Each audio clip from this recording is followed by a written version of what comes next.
Okay, the spaceship is coming. You have to flag it down. You understand? It's coming! Flag it down quick!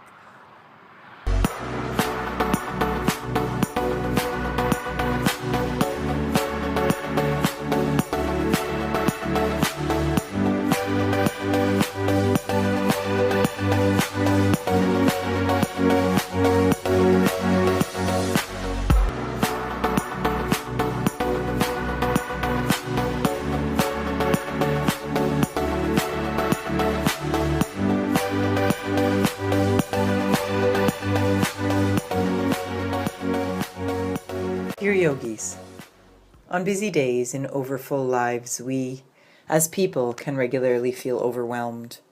Thoughts come and go in an abundant and crowded way, and as people running around in the game of time, we may feel like we're juggling a million balls with lists of things to do on them, seemingly never-ending lists that get shorter only to get longer again. So why the lists, the pressure, the constraints of time? The problem at its deepest root lies in our belief about who we are. Our world cultural conditioning tells us that there's a universe, a solar system, inside that an earth containing people, which contain bodies, which have brains, which harbor minds, which have a little spark of consciousness.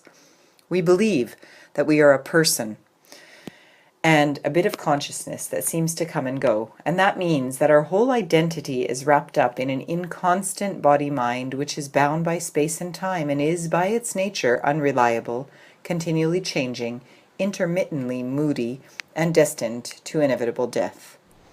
If we grow up and continue to act out the drama of a separate self under this paradigm, we will surely suffer.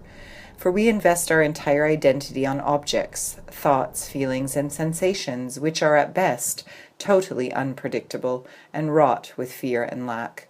Heck, we don't even know what the next thought to come will be. If we would, however, drop this belief system and trust instead to our own experience, our new paradigm would go something like this. There is awareness, stable, steady, and eternal. It always exists, and its main qualities are presence and peace.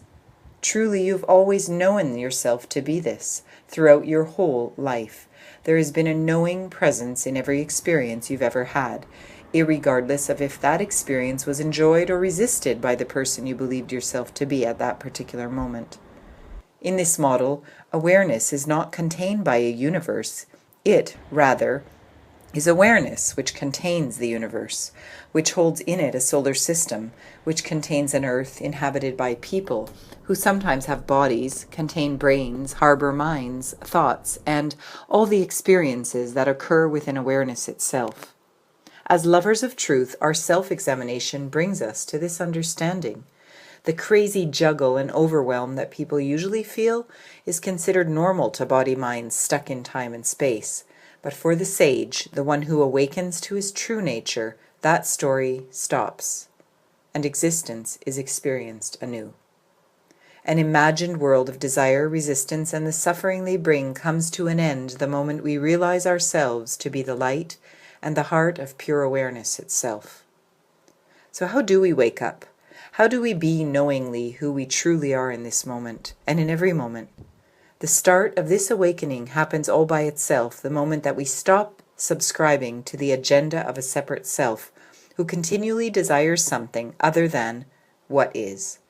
It begins the moment we stop resisting the reality in front of us and instead stay at home with ourselves in the lap of the understanding that we are not a collection of thoughts, feelings, sensations, but the awareness that sees and knows the experience of thinking, feeling, and perceiving.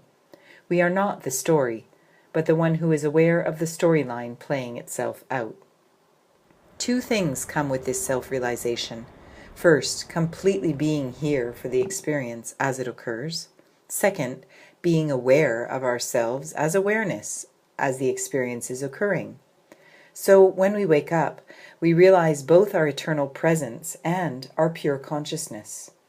And with this realization, which the yogi calls Sat Chit, being and knowing, we are free from the tyranny of thinking, because instead of identifying with individual thoughts that endlessly bombard us, we see Indeed, we realize that we are the presence and the consciousness behind the thoughts themselves. And with this realization, the third quality of Sat Chit Ananda, which is Ananda, peace, becomes absolutely transparent. So the next time we feel like we're juggling, we could allow our aware, awake self to question thought.